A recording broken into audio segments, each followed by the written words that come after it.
오늘은 시편 127편 1절부터 5절 말씀을 중심으로 내 품을 떠나 하나님의 화살로라는 말씀 제목으로 함께 은혜를 나누겠습니다. 여러분들 주의 깊게 잘 들어주십시오. 사랑하는 성도 여러분, 대한민국이 하계 올림픽 중에 가장 강한 종목이 있어요. 그게 바로 뭐죠? 뭐요? 양궁이죠. 갑자기 스케이트 하는 사람이 있었어요. 하계예요, 하계. 동계가 아닙니다. 1984년 LA 올림픽 때부터 시작해가지고요. 대한민국은 양궁이라는 이 종목에서 수십 년간 세계 최강의 그 자리를 지켜온 것을 우리는 알 수 있습니다. 그런데요, 대한민국 양궁의 진짜 비밀이 무엇인가라는 거예요. 활을 잡은 손이 아니라는 것입니다. 활을 놓는 그 한순간이 더 중요하다는 것을 우리는 알 수 있어요. 왜 그러냐면 여러분들 양궁에는요 클리커라는 작은 장치가 있대요. 클리커라는 작은 장치. 활을 당기다 보면 일정한 길이까지 당겨지는 순간에 딸깍하고 소리 나는 그런 장치라고 합니다. 선수들은요 이 클리커 소리를 듣는 순간에 평생 훈련해온 모든 감각으로 이 손에서 화살을 놓아야 해요. 무슨 말인지 아시겠죠? 손에서 화살을 안 놓으면 안 되는 거죠. 경기가 안 되는 거 아니겠습니까? 그런데 흥미로운 사실이 있습니다. 양궁 선수들이 가장 힘들어하는 부분이요 활을 당기는 것이 아니래요. 이 힘을 쓰는 이 활을 당기는 것이 아니라 이 활을 놓는 거에 아주 집중을 많이 한다는 것입니다. 힘들다는 거예요. 왜냐하면 이 화살을 놓는 그 순간에 손이 조금이라도 좀 힘이 남아있거나 흔들리면 관역을 빗나갈 수밖에 없기 때문에 그렇다는 것입니다. 잡고 있으면 결코 관역에 닿지 못하지요. 놓아야 날아간다는 것입니다. 풀어야 도달한다는 거예요. 사랑하는 성도 여러분, 오늘 본문이 우리에게 던지는 메시지가 바로 이것이라는 것입니다. 자녀라는 화살은요 부모의 손에 잡혀 있기 위해 주신 것이 아니라는 거예요. 시위를 떠나서 하나님이 정하신 그 관역을 향해 날아가도록 주신 것이 자녀인 줄 믿습니다. 오늘 본문 시편 127편 표제를 한번 보세요. 표제에 뭐라고 되어 있습니까? 솔로몬의 시 곧 성전에 올라가는 노래라고 말씀하고 있다는 거예요. 여러분, 이 시편을 지은 사람은 다윗의 아들 솔로몬이라는 것을 우리가 쉽게 알 수 있죠. 그리고 이 시편은 성전에 올라가는 노래 가운데 하나입니다. 여러분, 시편 120편부터 134편까지 이 성전에 올라가는 노래라고 표제가 써져 있어요. 이스라엘 백성들이 1년에 3번 유월절, 오순절, 초막절에요 예루살렘 성전으로 올라가면서 노래를 불렀던 순례의 노래 가운데 한 편이 오늘 본문이라는 것입니다. 자, 그렇다면 여러분, 솔로몬 어떤 왕이죠? 지혜의 왕 아니겠습니까? 그렇죠? 여러분들 잘 아시죠? 누구나 이 솔로몬처럼 되고 싶어 하지 않습니까? 여러분, 솔로몬은요 다윗에게 약속하신 그 집을 실제로 세운 인물이에요. 그 집이 무엇이죠? 성전 아닙니까? 그렇죠? 네. 사무엘하 7장에 보면 하나님이 다윗에게 약속하시는 것을 볼 수 있습니다. 내가 너의 집과 너의 나라를 영원히 견고하게 하리라 라는 말씀을 하고 있어요. 그 언약을 따라서 솔로몬은요 예루살렘 성전을 건축했고 그리고 다윗의 왕조를 세우는 것을 볼 수 있습니다.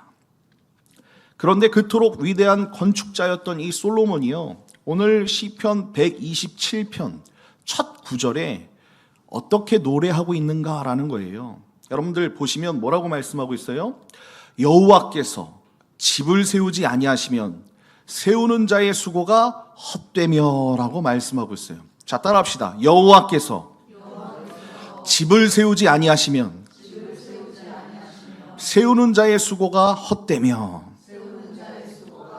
여러분, 이 마음이 기본적인 우리의 신앙이 되었으면 좋겠습니다. 여러분, 솔로몬이요 자기가 다 세워놓고 한 말이 이거예요. 놀랍지 않습니까? 성전을 다 짓고 왕조를 다 세우고 난 사람이 결국 세우시는 분은 누구다? 내가 아니라 하나님이다 라고 고백하는 거예요. 그리고 이 시편은요 1절과 2절 집을 세우시는 거에 대해서, 그리고 3절은 자녀라는 기업에 대해서, 그리고 4절과 5절은 화살에 대해서 이렇게 세 부분으로 나눠져 있어요. 그런데 이것을 자녀를 향한 신앙으로 풀어낼 수 있다는 것입니다. 솔로몬이 깨달은 그 진리, 결국 세우시는 분은 누구예요? 하나님이시라는 것을 여러분들이 기억하시길 예수님의 이름으로 축원드립니다. 그러면 신명기 6장 6절과 7절 말씀을 보면 이렇게 말씀하고 있어요. 신명기 6장 6절 7절을 우리 다 같이 한번 앞에 보시고 읽어볼까요? 오늘 내가 내게 명하는 이 말씀을 너는 마음에 새기고 내 자녀에게 부지런히 가르치며 집에 앉았을 때에든지 길에 가든지 누워 있을 때에든지 일어날 때에든지 이 말씀을 강론할 것이며 라고 말씀하고 있는 것을 볼 수 있습니다. 그렇습니다. 여러분, 이스라엘 신앙의 가장 핵심인 쉐마의 한복판 안에 자녀에게 뭐라고 얘기해요? 언약을 전수하라는 이 명령이 들어있는 것을 우리는 볼 수 있다는 거예요. 시편 127편의 배경에는요 바로 이 쉐마의 정신이 흐르고 있다는 거예요. 그렇다면 오늘 우리가 어린이 주일을 맞이했는데 우리가 부모로서 신앙의 어른으로서 우리는 우리 다음 세대에게, 우리 자녀들에게 화살을 어떻게 보아야 하며 어떻게 다듬고 어떻게 쏘아야 하는지를 알려줄 수 있을까요? 오늘 이 질문에 세 가지로 제가 여러분들에게 교훈을 하는 시간을 갖겠습니다. 자, 첫 번째는 이것입니다. 첫 번째는요, 집을 세우시는 분은 여호와이십니다 라는 것입니다. 자, 1절부터 2절을 우리 다 같이 한번 읽어볼까요? 시작. 여호와께서 집을 세우지 아니하시면 세우는 자의 수고가 헛되며 여호와께서 성을 지키지 아니하시면 파수꾼의 깨어 있음이 헛되도다. 너희가 일찍이 일어나고 늦게 누우며 수고의 떡을 먹음이 헛되도다. 그러므로 여호와께서 그의 사랑하시는 자에게는 잠을 주시는도다. 아멘. 예, 그렇습니다. 사랑하는 성도 여러분, 솔로몬은요 이 시편을 시작하면서 가장 먼저 뭐에 대해서 얘기하냐면 헛됨에 대해서 얘기하고 있어요. 여러분, 이 한 절 안에 헛되며라는 이 단어가 두 번이나 등장하는 것을 볼 수 있습니다. 그리고 2절에 또 뭐라고 얘기하고 있어요? 헛되며라고 얘기하고 있어요. 그러니까 도합 1, 2절에 세 번씩이나 헛되다라는 말이 쓰이고 있다는 것을 볼 수 있어요. 여러분, 헛되다라는 이 히브리어는 샤브라는 단어로 되어 있습니다. 여러분, 이 단어는요 단순히 소용없다라는 뜻이 아니에요. 공허하다, 무의미하다, 거짓되다라는 의미를 갖고 있어요. 십계명에서 여러분들 여호와의 이름을 망령되이 일컬지 말라라고 할 때 이 망령되이에 해당하는 이 단어가요 바로 샤브로 쓰여져 있습니다. 즉 솔로몬이 말하는 헛됨은요 그냥 결과 없이 끝나는 수고가 아닙니다. 본질을 잃어버린 것, 공허하고 거짓된 수고를 말하는 것이에요. 그리고 2절에 보면 그 헛된 수고의 모습을 아주 그림처럼 묘사하고 있는데요, 너희가 일찍이 일어나고 늦게 누우며 수고의 떡을 먹음이 헛되도다라고 말씀하고 있어요. 여러분, 여기 보니까 일찍이 일어나는 것도 뭐예요? 헛된 것이고요, 늦게 누우는 것도 헛된 것이에요, 수고의 떡을 먹는 것도 헛된 거예요. 이게 무슨 말입니까? 다 우리의 노력은 헛되다라고 얘기하는 거예요. 그렇다고 여러분들 노력하지 말라 이건 아닙니다. 아이들한테 야 게을르게 살아라 이렇게 얘기하시면 안 돼요. 그러면 큰일 납니다. 여기서 수고의 떡에 해당하는 히브리어 표현이요, 직역하면요 고통의 떡, 슬픔의 떡이라고 되어 있습니다. 여러분, 이 표현이요 누구의 모습으로 보이십니까? 여러분, 이런 모습 우리에게 있을 수 있어요. 어떤 분들은 이렇게 하신다고 하더라고요. 새벽 5시에 일어나서 자녀의 도시락을 싸고 학원 셔틀을 따라 운전대를 잡고 밤 11시까지 학원에서 끝나는 자녀를 데리러 가고 잠들기 전에는 다음 학원 일정을 점검하는 오늘 한국 부모의 자화상, 이렇지 않습니까 우리가? 그렇죠? 그런데 그 떡이 고통의 떡이라고 오늘 성경은 말씀하고 있다는 거예요. 여러분, 왜 고통의 떡입니까? 자녀를 사랑하는 그 마음이 잘못되어서가 아닙니다. 자녀를 위해 수고하는 그 헌신이 작아서가 아니에요. 그 수고의 한복판 안에 누가 빠져 있어요? 하나님이 빠져 있기 때문에 그렇다는 거예요. 본질이 빠져 있어서 그래요. 여러분, 오늘날 심리학에서는요, 헬리콥터 부모라는 표현이 자주 사용된다고 합니다. 자녀의 머리 위를 헬리콥터처럼 끊임없이 맴돌면서 자녀의 모든 결정과 일상을 통제하려는 그 부모를 가리켜서 뭐라고 얘기해요? 헬리콥터 부모라고 얘기한다는 거예요. 그런데 흥미로운 사실은요, 헬리콥터 양육을 받은 자녀들이 오히려 자율성과 회복력에서 또래보다 아주 떨어진다는 연구 결과들이 잇따라 발표되고 있다는 거예요. 여러분들, 부모가 모든 것을 해결해 주려고 했기에 자녀는 스스로 일어서는 법을 배우지 못할 수도 있다는 것입니다. 못할 수도 있다는 거예요. 무슨 말인지 아시겠어요? 사랑하는 성도 여러분, 우리가 자녀의 인생을 다 통제할 수 있다고 생각하는 그 순간이 아주 가장 위험한 순간이라는 것을 여러분들이 잊지 않으셨으면 좋겠어요. 제가 오늘 어린이 주일이라고 여러분들에게 이 이야기 하는 거 아니에요. 우리의 신앙의 기본이 이렇게 되어 있어야 된다는 것입니다. 내가 세운다고 자녀가 다 세워지는 것이 아니에요. 하나님이 세워야 그 집이 견고한 줄 믿습니다. 솔로몬은 분명히 오늘 본문 1절 상반절에서 뭐라고 얘기하고 있어요? 여호와께서 집을 세우지 아니하시면 세우는 자의 수고가 뭐하다? 헛되다라고 분명히 말하는 거예요. 여러분, 이거는 자녀를 세우는 것만이 아니라 우리의 기업, 우리가 뭘 하고 있는 것들 가운데서도 하나님이 나와 함께 하시지 않으면요, 하나님이 본질에서 빠지면 그 세우는 자의 수고는 뭐 한 거예요? 헛된 것입니다. 여러분, 여기서 집에 해당하는 히브리어는 바이트입니다. 단순한 건물이 아니에요. 이 바이트는 가옥, 가정, 가문, 자손까지 포괄하는 그 단어를 갖고 있어요. 솔로몬이 다윗에게 받은 그 집에 대한 약속, 즉 사무엘하 7장 11절에 여호와가 너를 위하여 집을 짓고라고 하셨던 그 언약의 집이 바로 이 바이트로 쓰여져 있다는 것입니다. 그렇습니다. 여러분, 우리의 가정은, 우리의 자녀들은 부모인 내가 세우는 집이 절대로 아니라는 것을 여러분들이 깨달으시길 예수님의 이름으로 축원드립니다. 하나님이 언약 안에서 약속 가운데, 말씀 가운데 세우시는 집이 우리의 자녀들이라는 거예요. 그렇기에 자녀 양육은 여러분 하나님께 달려있는 거예요. 아멘이시죠? 주권이 부모가 아닌 하나님께 달려있다는 것을 여러분들이 고백하시길 예수님의 이름으로 축원드립니다. 솔로몬은 오늘 본문 2절에서요 이렇게 결론 맺고 있어요. 뭐라고 얘기합니까? 2절 맨 마지막 하반절에 보니까 그러므로 여호와께서 그의 사랑하시는 자에게 잠을 주시는도다 라고 말씀하고 있지 않습니까? 그래서 우리는 항상 내가 잠을 많이 자는 이유는 하나님이 날 사랑하셔서 그래, 뭐 이렇게 얘기하시는 분들이 계시는데 그거 아니에요. 그거 사실 아니에요. 그게 아니고, 사랑하는 성도 여러분, 이 잠이 무엇입니까? 손을 놓는 시간이죠. 아무것도 안 하는 시간이죠. 그렇죠? 우리의 통제를 멈추는 시간이에요. 무슨 말인지 아시겠죠? 모든 것을 맡기고 편안히 잘 수 있는 안식하는 시간이 잠의 시간이라는 것입니다. 그런데 우리는 뭐해요? 자녀 때문에 잠을 못 자요. 내가 하고 있는 일 때문에 잠을 못 자요. 심지어 목사도 교회 걱정 때문에 잠을 못 잘 수가 있다는 거예요.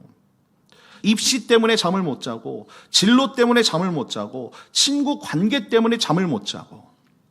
우리가 잠을 못 자는 이유는 우리가 우리 손으로 내 것을, 자녀가 내 것이니까, 그렇죠? 자녀를 다 세워야 한다, 내가 갖고 있는 것을 세워야 한다 착각하고 있기 때문에 잠을 못 자는 것입니다. 그러나 시편 127편은 분명히 말씀하고 있습니다. 사랑하시는 자에게 잠을 주신다. 아멘이시죠? 여러분, 잠을 주신다라는 이 뜻은요, 여러분들 잘 기억하십시오. 너의 손을 놓아라, 내가 세우겠다라는 뜻이라는 것을 여러분들이 기억하시길 예수님의 이름으로 축원드립니다. 여러분, 마태복음 6장 33절 한번 보십시오. 다 같이 한번 읽어볼까요? 시작. 그런즉 너희는 먼저 그의 나라와 그의 의를 구하라. 그리하면 이 모든 것을 너희에게 더하시리라. 아멘. 그렇죠. 그렇습니다. 여러분, 자녀의 미래, 학원이 보장하지 않는다는 거예요. 자녀의 인생은 부모의 통제로 완성되지 않습니다. 먼저 그의 나라와 그의 의를 구할 때 하나님이 친히 우리의 자녀의 집을 세워 주실 줄 믿습니다. 사랑하는 성도 여러분, 이 한 주간 자녀를 향한 우리의 수고가 슬픔의 떡이 아닌 믿음의 떡이 되도록 결단하는 시간을 가지십시오. 자녀를 향한 모든 일정 위에 하나님께 무릎을 꿇으시라는 거예요. 새벽에 학원 가는 그 시간표보다 먼저 뭐 해야 돼요? 기도의 무릎을 꿇어야 된다는 거예요. 학원의 정보를 검색하기 전에 여러분들 뭐 해야 돼요? 성경, 말씀을 먼저 읽어야 된다는 것입니다. 여러분, 헛된 수고를 멈추십시오. 집을 세우시는 하나님께 모든 것을 맡기는 저와 여러분 다 되시길 예수님의 이름으로 간절히 축원드립니다. 자, 그렇다면 여러분이 자녀의 양육권을 하나님께 돌려드렸다면 그 자녀를 우리는 어떻게 돌보아야 하는가라는 거예요. 자, 두 번째는 이것입니다. 두 번째는요, 자녀는 하나님이 맡기신 기업이라는 것을 여러분들이 잊지 않으셨으면 좋겠습니다. 자, 우리 3절 우리 다 같이 한번 읽어볼까요? 오늘 시편 127편 3절입니다. 다 같이 읽어봅시다. 시작. 보라, 자식들은 여호와의 기업이요 태의 열매는 그의 상급이로다. 아멘. 아멘이시죠? 그렇습니다. 사랑하는 성도 여러분, 이 한 절 안에 어린이 주일의 모든 신학이 담겨 있는 것 같아요. 솔로몬은 이 한 단어로요, 자녀의 정체성을 선언하고 있는 것입니다. 기업이라는 이 단어는요, 평범한 단어가 아니라는 거예요. 구약 성경 전체에 흐르고 있는 언약의 핵심 단어라는 것입니다. 이 기업이라는 이 단어의 히브리어는 나할라라고 쓰여져 있어요. 본래 가나안 땅을 가리키는 그런 단어였습니다. 여러분, 왜 가나안 땅입니까? 하나님이 이스라엘 백성, 출애굽한 이스라엘 백성들에게 기업으로 주신 땅이 어디예요? 가나안 땅이기 때문에 그렇습니다. 하나님이 아브라함에게 약속하시고 출애굽한 이스라엘에게 분배하셨던 그 약속의 땅, 그 거룩한 유산이 바로 가나안 땅 나할라 기업이었다는 거예요.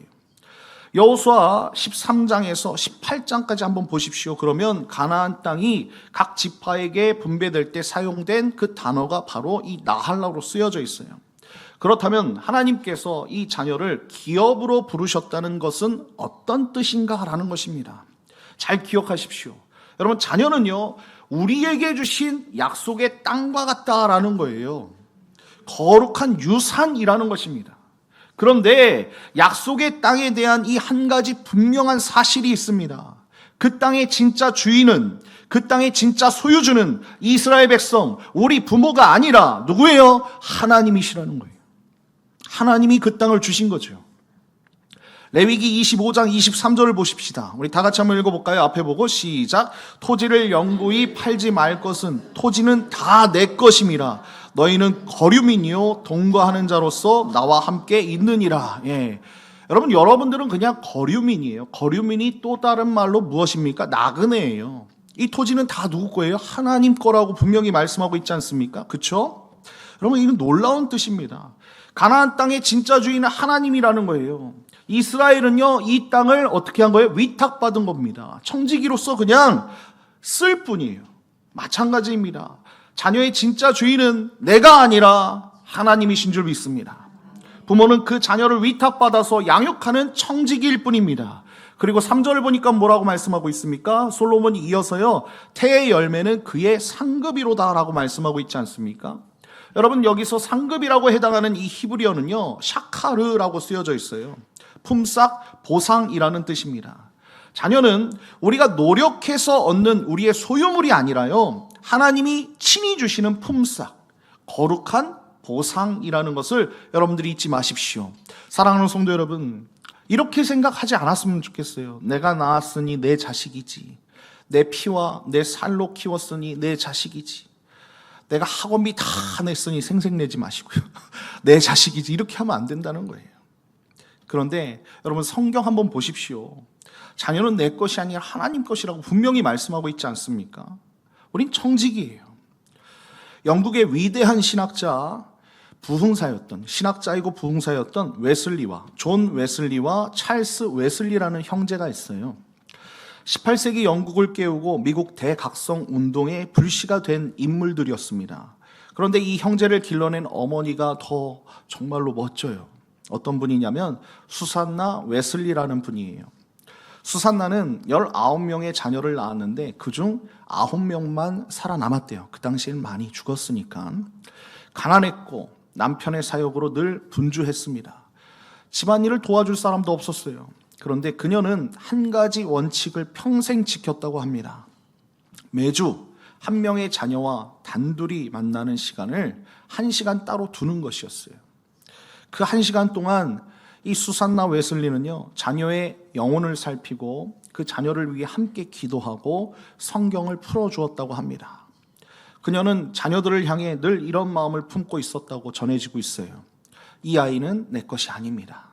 하나님께서 잠시 내게 맡긴 영혼입니다. 그래서 그녀의 자녀들은 어려서부터 정해진 시간에 성경을 읽었고요. 어린 나이에 라틴어와 헬라어를 배우기 시작했습니다.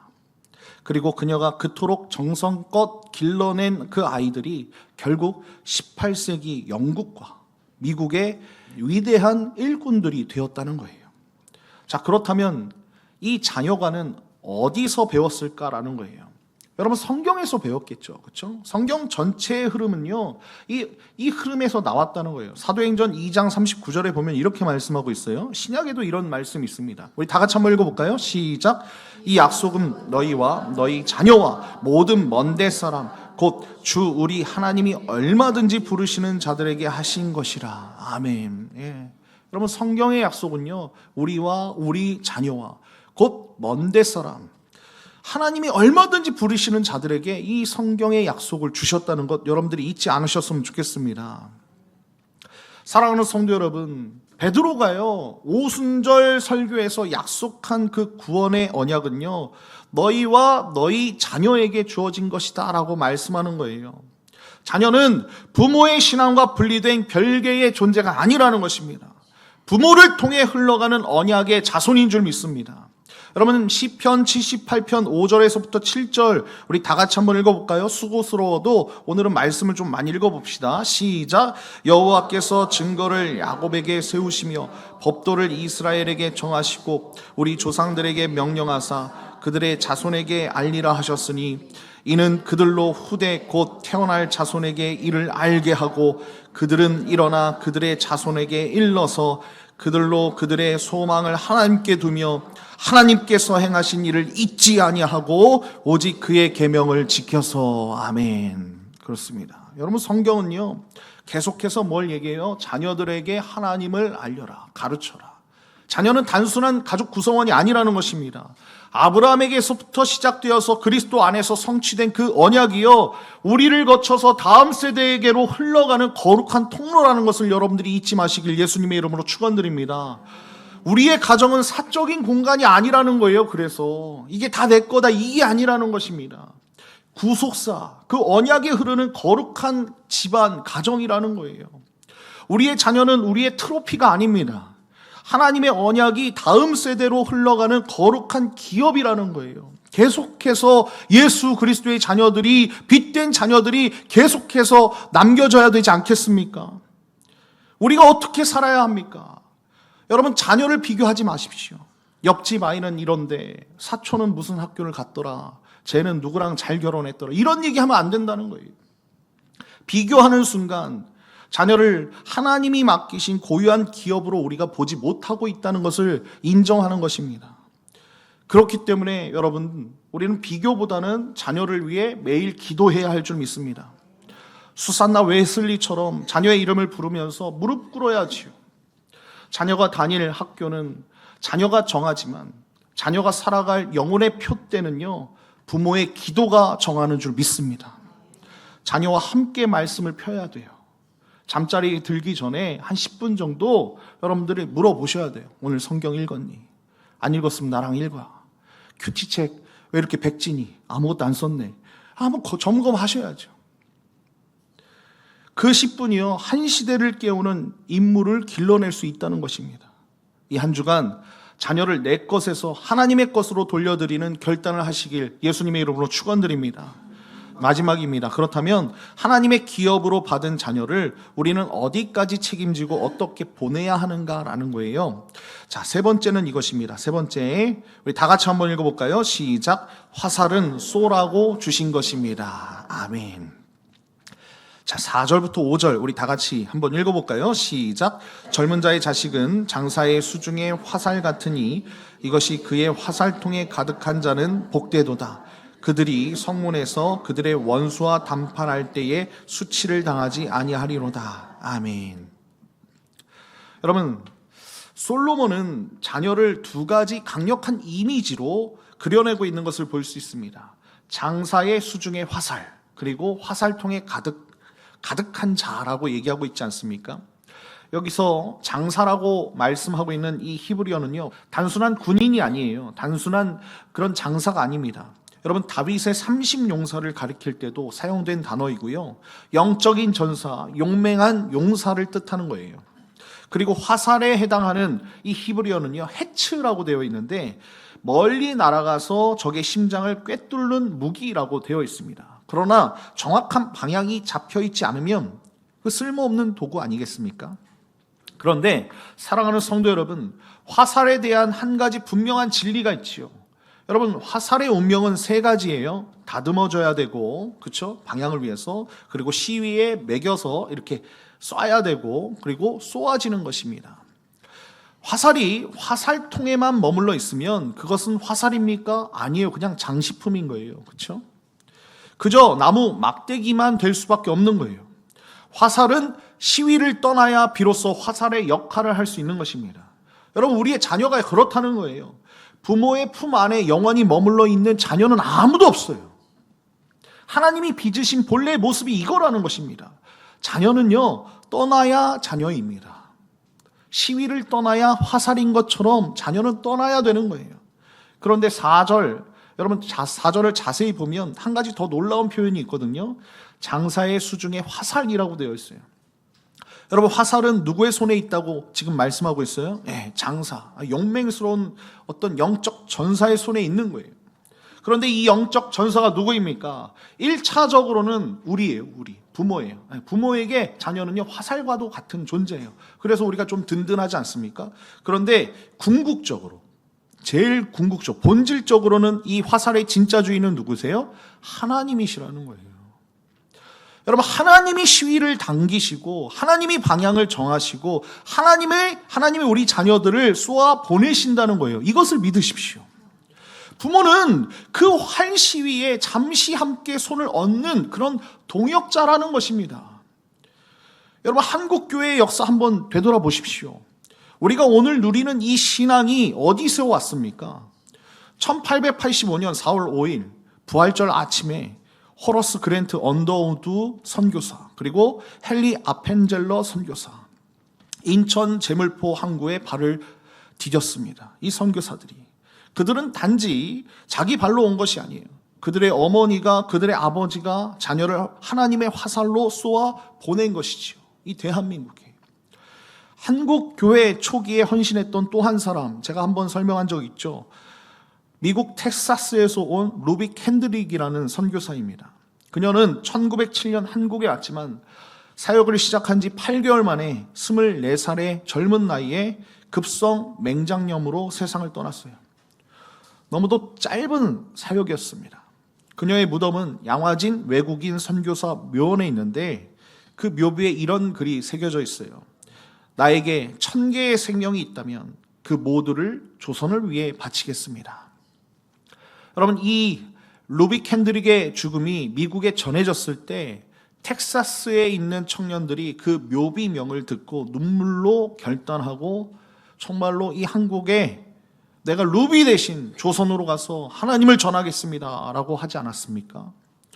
그렇게 한 명의 화살이요, 한국 땅에 떨어져서 죽으니까 어떻게 되는 거예요? 다음 화살들이 한국으로 날아오는 것을 볼 수 있어요. 누가 쏘신 거예요? 하나님이 쏘신 거죠. 그리고 사랑하는 성도 여러분, 한국 교회는요, 받기만 한 교회가 아닙니다. 지난 수십 년 동안 한국은요, 미국 다음으로 많은 선교사를 전 세계로 파송하는 위대한 나라가 되었습니다. 하나님 앞에 위대한 거죠. 우리 부모 세대, 조부모 세대 가운데 내 자식이 안 가도 될 텐데 하지 않고요, 내 자식이라도 보내야 되겠다라는 그 믿음의 선배들이 있었기에 지금 이 대한민국이 이렇게 견고히 서 있는 것입니다. 여러분, 자녀를 우리 품에 가두지 않고 화살로 쏘아 보낸 부모들의 결단이 있었기 때문에 우리가 지금 이런 신앙생활을 하고 있고 자랑스럽게 우리가 주님 앞에 서고 있는 것이에요. 그렇다면 우리 드리움교회는 어떻게 살아야 합니까? 오늘 5절 말씀 보면 이렇게 말씀하고 있어요. 한번 다시 보십시오. 이것이 그의 화살통에 가득한 자는 복되도다 라고 말씀하고 있지 않습니까? 화살통에 가득한 자. 여러분, 이것은 단순히 자녀의 수가 많다 뭐 이런 뜻이 아니에요. 다음 세대를 향해 쏘아보낼 화살이 가득한 자가 복되다라는 그런 뜻입니다. 여러분, 우리 자녀들만이 우리의 화살이 아니라는 거예요. 내 가정에 있는 자녀들만이, 이 교회 안에 있는 우리 다음 세대, 오병이어 주일학교, 그리고 다른 이웃에 있는 그 다음 세대들, 그렇죠? 그 자녀들도 우리의 화살이 될 수 있다는 것입니다. 우리 교회 오병이어의 이 다음 세대, 그리고 우리 청년들의 이 다음 세대, 우리 기성세대가 져야 할 화살 아니겠습니까? 우리 교회 청년들이, 우리 교회 중고등부들이, 우리 교회 초등부들이 한 사람 한 사람들이 정말로 열방으로 하나님을 위해서 쏘아 보내야 할 거룩한 화살이라는 것을 여러분들이 잊지 마시길 예수님의 이름으로 축원드립니다. 여러분, 5절 하반절을 보세요. 그들이 성문에서 그들의 원수와 담판할 때에 수치를 당하지 아니하리로다 라고 말씀하고 있지 않습니까? 여러분, 고대 사회에서 성문은 어떤 것입니까? 재판이 열리고요, 정치가 이루어지고 거래가 이루어지는 곳이 성문이에요. 사회 한복판이라는 뜻입니다. 자녀가 성장해서 사회 한복판에 설 때 세상의 가치관과 부딪히고 신앙의 도전을 받을 때, 그때 우리 자녀들이 어떻게 되는 거예요? 부끄럽지 않을 것이라는 그 약속이 지금 5절 말씀에 쓰여져 있다는 거예요. 여러분, 이것을 믿으시길 예수님의 이름으로 축원드립니다. 사도행전 1장 8절 말씀 봅시다. 여러분들 다 아시죠? 오직 성령이, 시작, 오직 성령이 너희에게 임하시면 너희가 권능을 받고 예루살렘과 온 유대와 사마리아와 땅끝까지 이르러 내 증인이 되리라. 아멘. 우리가 이거 그냥 암송만 해서는 안 된다는 거예요. 우리의 자녀가 가야 할 곳이 어디입니까? 여러분, 예루살렘은 우리의 가정이라면 유대는 학교와 직장이 될 수 있고요, 사마리아는 우리 사회의 소외된 자리가 될 수 있다는 거예요. 땅끝은 어디입니까? 열방에 잃어버린 영혼들에게 우리 자녀들이 가야 되지 않겠습니까? 여러분, 화살은 멀리 쏴야 화살인 거예요. 내 통 안에만 있으면 화살이 아니라는 것입니다. 우리 드리움교회 2026년 표어가 무엇입니까? 주보에 있죠. 복음의 지평을 넓히는 교회 아닙니까? 주보에 있습니다. 여기 있는데, 여러분, 이 지평을 누가 넓힙니까? 결국 저와 여러분들이 다 넓힐 수 없어요. 우리 다음 세대가 넓혀가는 거예요. 우리가 가지 못하는 곳에 우리 자녀들이 화살이 되어서 날아가는 거예요. 우리 부모 세대는요, 우리 신앙의 어른들은요, 그럼 뭘 해야 합니까? 화살을 다듬어 줘야죠. 잘 날아갈 수 있도록. 그렇죠? 말씀과 기도로 자녀의 영성을 빚어내야 된다는 거예요. 다음 세대를 위해 우리 교회 오병이어 주일학교 그리고 청년들을 위해 우리가 헌신해야 되는 거예요. 그들을 섬겨야 되는 거예요. 기도로 섬기고 물질로 섬기는 거예요. 시위를 매는 일에 우리가 또 동참해야 합니다. 자녀를 신앙 공동체에 맡기는 결단도 해야 돼요. 한 부모만으로는 한 아이를 키울 수 없어요. 여러분, 예전에 아시잖아요. 어른들은 더 아시잖아요. 그 마을에 보면 그 한 아이를 다 이름도 알고, 그쵸? 길동아 잘 있었니? 하면서 그 길동이가 잘하면 잘했다고 얘기해주고 못하면 못했다고 어른들이 한마디씩 다 칭찬해주고, 동네에서 키웠잖아요. 우리 아이들을 교회에서 키워야 된다는 거예요. 공동체 안에서, 믿음의 공동체 안에서. 그리고 결국 그들을 어떻게 해야 돼요? 쏘아 보내야 된다는 것입니다. 제가 다 선교사로 보내자 이런 얘기가 아니에요. 떠나 보내야 할 때, 결단해야 할 때 우리가 결단해야 된다는 것입니다. 가정에서 하나님의 나라로, 가정의 울타리에서 열방으로 자녀를 쏘아 보내는 복음의 지평을 넓히는 저와 여러분 다 되시길 예수님의 이름으로 간절히 축원드립니다. 결론입니다. 사랑하는 성도 여러분, 신약 성경에서 한 청년의 이야기를 제가 말씀드리고 마치겠습니다. 사도 바울, 여러분도 아시죠? 사도 바울이 마지막 옥중서신에서 가장 사랑했던 영적 아들에게 보낸 편지가 있어요. 그것은 바로 디모데 후서입니다. 디모데에게 보내는 편지이죠. 디모데후서 1장 5절엔 이렇게 말씀하고 있습니다. 제가 읽어보겠습니다. 이는 내 속에 거짓이 없는 믿음이 있음을 생각함이라.